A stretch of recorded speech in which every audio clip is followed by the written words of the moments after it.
Recording. Hello and welcome to the Learn English Football Podcast with your hosts, Tim and Tom. Hi, for the very Tim. first... Oh, hi, Tom. How are you? I'm very well, thanks, Tim. For the very first time, you will be able to see and hear Tom and I today on our episode of the Learn English Football Podcast. A big moment technologically for the podcast, Tom. An exciting day. It is indeed, yes. We are going from audio to audio and video format. So some of our listeners will continue to be able to listen to us on their podcast platforms, but we will also be producing video content and uploading it to all the main channels. So get ready to look out for us on YouTube, on Facebook, on TikTok, of course. Do you have TikTok, Tim? I don't have TikTok, but I do have one person that I want to follow on TikTok. I have a friend who makes videos, so I'm thinking about getting involved, joining the kids. Okay, well, Tom, we will make a Left Pod TikTok account very soon. Yes, it's exciting times, and they say English football was stuck in the past, but definitely not, Tom. We are revolutionizing English football and its podcast audience. So, guys, it's an exciting time for football, of course. The leagues have started. The English leagues played 3 games, the Spanish league 2 games. And of course, this week, all of our attention has turned to European football with the prospect of the Champions League coming back. And it's an exciting time. Everybody loves the Champions League. And Tom, there's a bit of a change this year because of the World Cup. The group stage matches will be complete before the World Cup starts, which basically means when the Champions League games start being played, they will be played every week between now and is it the beginning of December or the end of November when the World Cup starts? The end of November, yes. Matches between the 6th of September and the 2nd of November will be the final group game.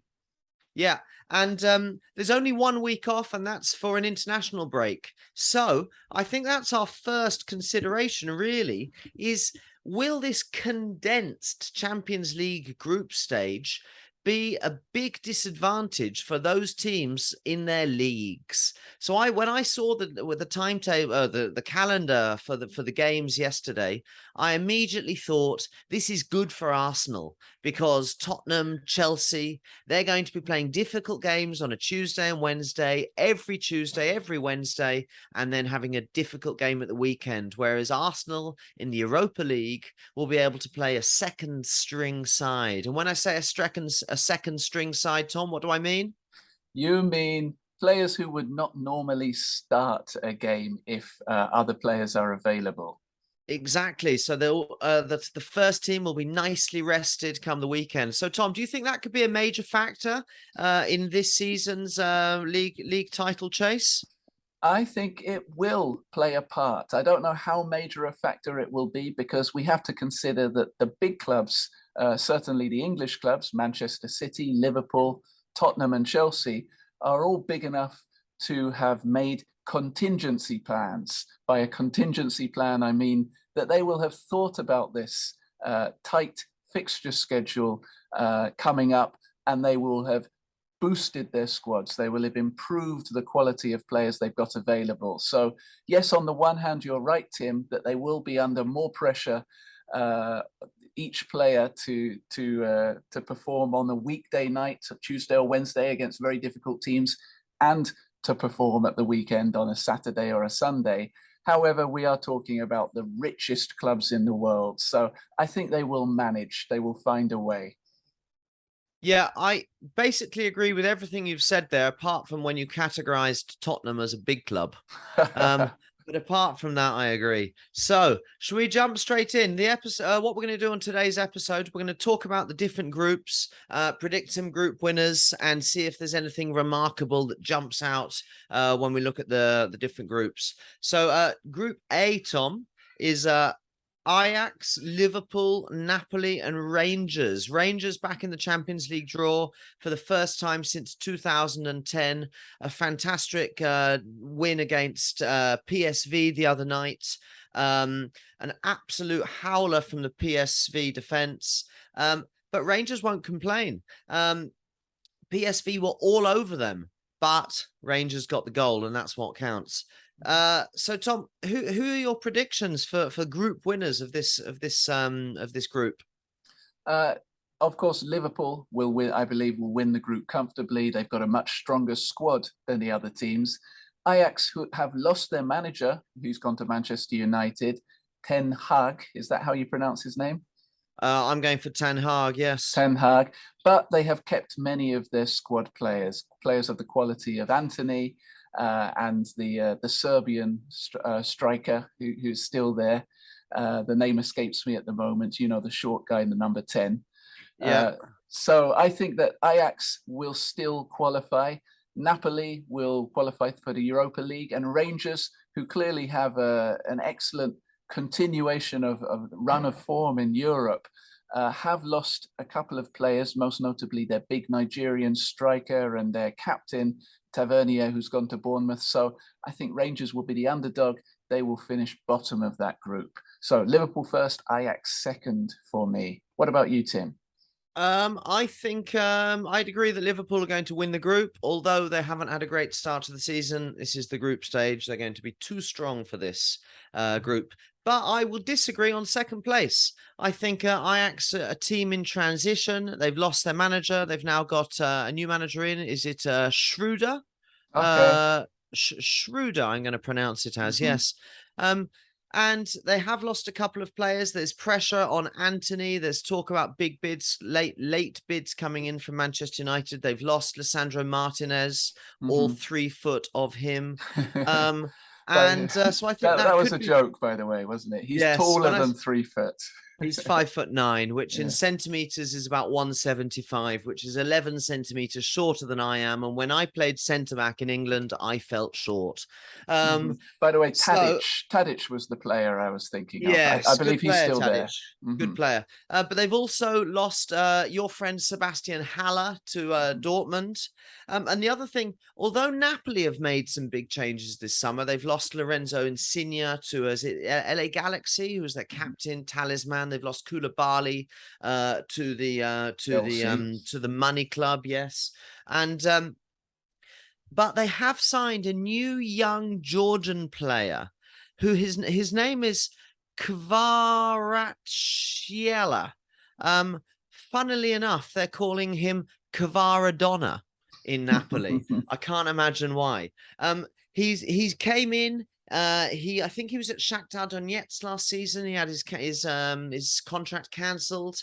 And although he's new to the squad, he started really well. He dribbles with the ball. He's contributed to goals and assists already this season. I know the Napoli fans are going crazy for him. I know they're a club that gets very excited, but they're definitely backing him. So I'm going to go Liverpool, Napoli, Ajax, and I think Rangers are going to get the wooden spoon. And this young Jordanian is clearly one to follow. Jordan is not known for Jordanian, Georgian. From Georgia. Okay, that makes more sense. I thought you said Jordan. I thought Jordan. Yes, Georgia have more pedigree in producing footballers. Okay. Yes. So, Tom, let's move on and talk about Group B. We've got Porto, Atletico Madrid, Bayer Leverkusen, and Club Brugge.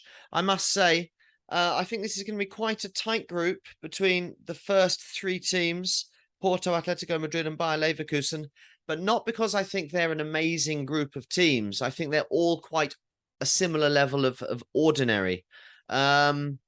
I think Atletico are kind of struggling with their identity still. When you're a Simeone team, everybody knows you want to be defensive and high pressure. But at the same time, they have got some attacking players. And I think it's that mix that doesn't quite mix, which is their biggest weakness. So I'm going to go for an Atletico victory in the group. Porto, Bayer Leverkusen, and Club Brugge in that order. I agree with you 100% on that one. I think in this group, it will be the European experience that will make a difference. And Atletico Madrid and Porto are 2 clubs that both know how to get to the knockout elimination stages of the tournament. Bayer Leverkusen also have some experience in Europe, but not quite as much. So I agree with you. Atletico first, Porto second, Leverkusen third. Sorry, Bruges. Maybe your day will come one day. Yeah, but not today though. So I think there are two potential group of deaths in this Champions League group stage, and I think Group C is definitely one of them. You wouldn't want to be Victoria Pilsner, because your group friends are Bayern Munich, Barcelona, and Inter Milan. So essentially, Tom, what I'd like to ask you here is, which of those three big teams do you think are going to be going to the Europa League? I think it will be Inter Milan. I think that Barcelona, I believe they had a terrible defeat against Bayern Munich in the group stages last year. Was it 8-2 that Bayern Munich beat them? Something disturbing, yes. So I think that Barcelona will have that result still in their minds, the nightmare of that experience, and they will be determined to avoid it happening again. So I can see them being much more defensively solid this time against Bayern Munich.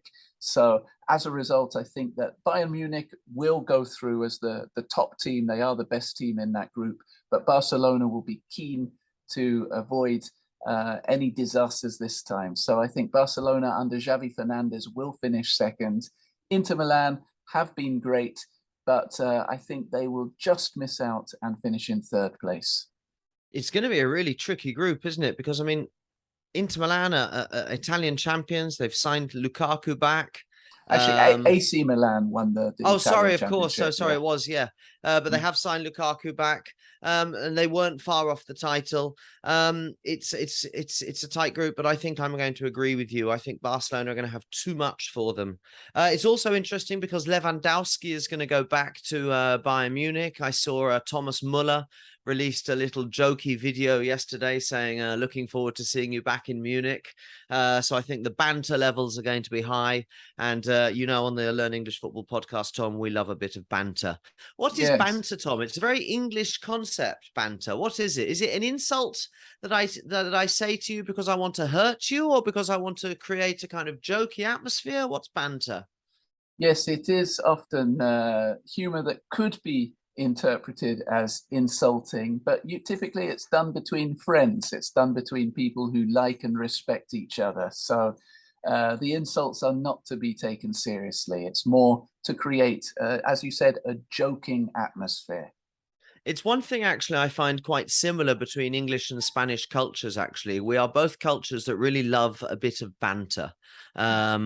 And I always find that the best things when you can insult your best friends, that's when you know they're a good friend.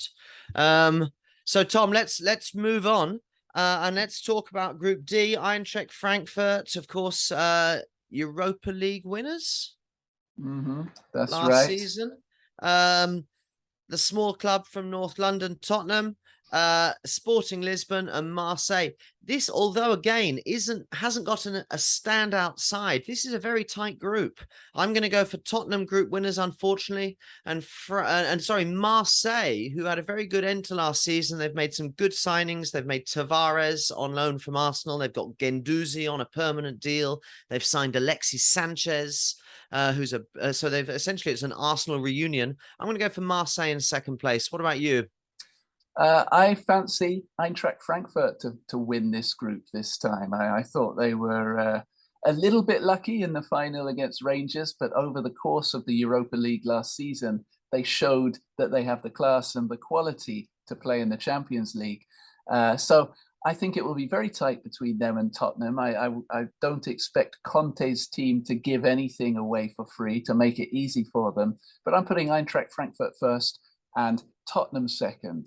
So between the last two, Lisbon and Marseille, I think Lisbon will again just have a little bit more knowledge and experience to get them through to the Europa League in third place. I think there is also a slight factor in this is where does Ronaldo end up? One of the clubs he could end up is Lisbon. Let's move on to a Group E. I'm just going to say that Group E, I think the table has already been made for us. It's AC Milan, Chelsea, Salzburg, and Zagreb, and I think they will finish in that order without too many problems. I think AC Milan as champions, will come in and will hit the ground running. They will play well from the start. And I think Chelsea have had a lot of upheaval. When I say upheaval, I mean major change. And I think for that reason, it will be difficult for them to hit the ground running. Do you agree, Tom? Yes, Chelsea have had upheaval, but when you look on paper, they are still the strongest squad with the strongest players there. So it's very hard to write them off. By write them off, I mean to dismiss their chances. AC Milan will be confident. They're in form. They've got a great blend of youth and experience. But I'm still going to say that Chelsea, actually, it's very close because even RB Salzburg have had a very good season last year, and they will be challenging for third place. So for this one, Tim, I'm torn. I see this as a bit of by torn, I mean I'm divided in my prediction. I see it as another group of death between Milan, Chelsea, and Salzburg. I'm going to go, though, Chelsea to edge it based on the quality in their squad. Chelsea first, and I'm going to say AC Milan second, with Salzburg in Europa. So then we move on to Group F. So here you can really see an example of UEFA's creative draw making.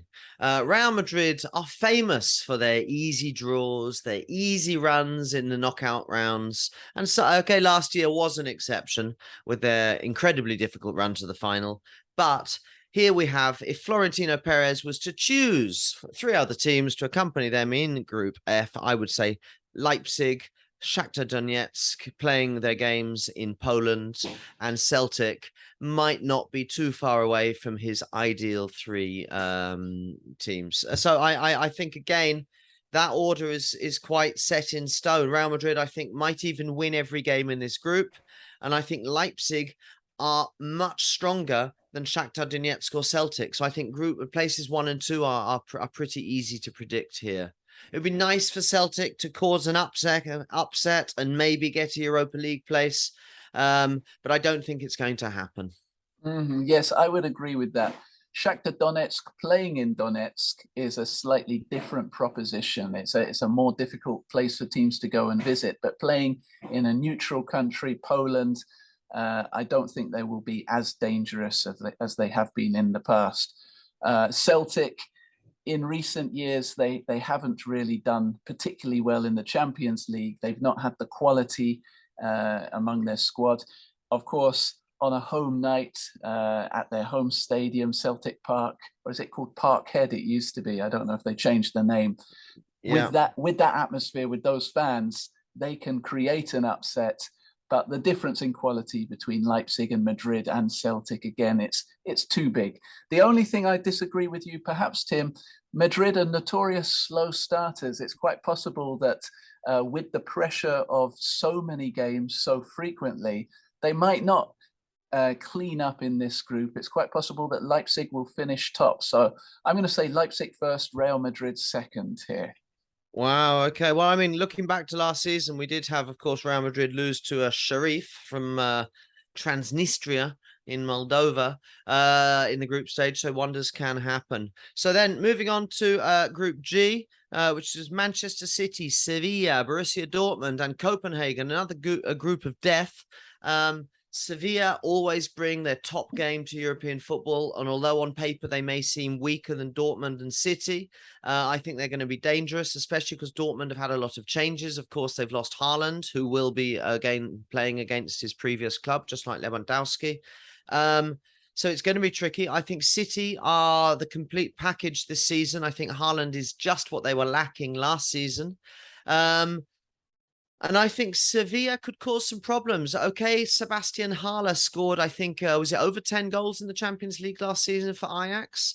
I think it'd be different for him at Dortmund. I think coming in, replacing Haaland creates a lot of pressure for We also Haller. have to consider he's recovering from testicular cancer as well.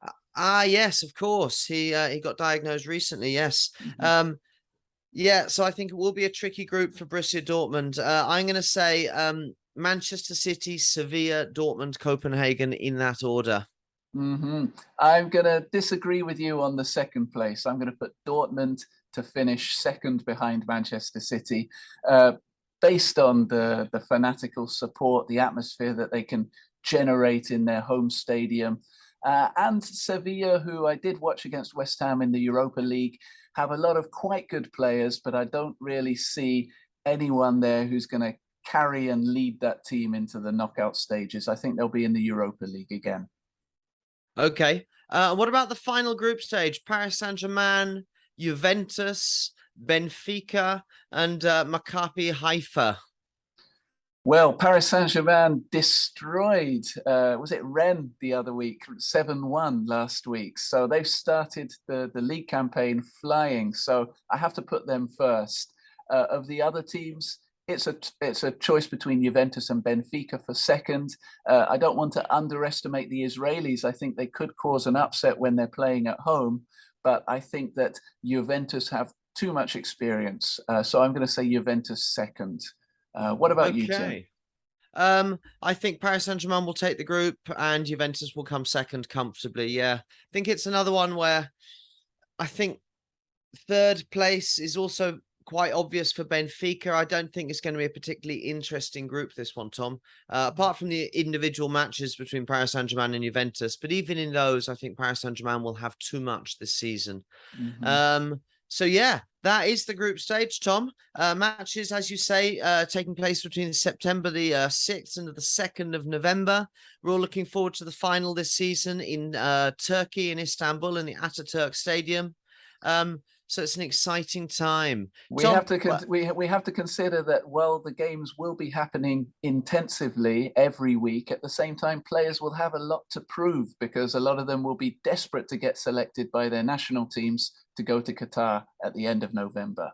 Yeah, Tom, if you're a player on the fringes, on the edges of your national side, what do? You trying to play within yourself, not giving 100% because you don't want to get an injury?